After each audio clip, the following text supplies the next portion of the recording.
Hello hello friends, good morning. सुंदर day T को start करवा गोटे कप चारू। देन मु मोर चा पी सारी मोर गाधुआ पाधुआ को सारी गाधुआ पाधुआ सारिकी मु मोर ठाकुर को पुछापुछी करिकी भल भाव में फूल चंदन देकी पूजा कली।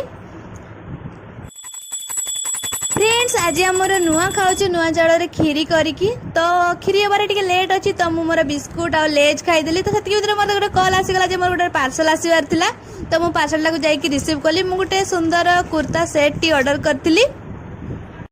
फ्रेंड्स सेतिकी बेले बापा आसिकी पहुंची जाइथिले तो फास्ट बापा हमर पितृपुरुष माननकु सेटा खीरी रे पूजा देले माने तांकु फास्ट खाइबा को देले। देन आमे खाइबू तो खीरी खाइला बेलकु पूरा लंच टाइम हो जाइतलानी तो आमे खीरी खाई सालु। तापरे भात भी खाइलु। भात रे पूरा सादा आइटम हेतला सब डाली छतु तरी संध्यारे भी आमर सेमती पूजा करा हुए से आमर तो ई टाइप रे नुआ खिया जाए। वीडियो टी भल लागितले सब्सक्राइब निहाती करिवे। रहउची बाय बाय।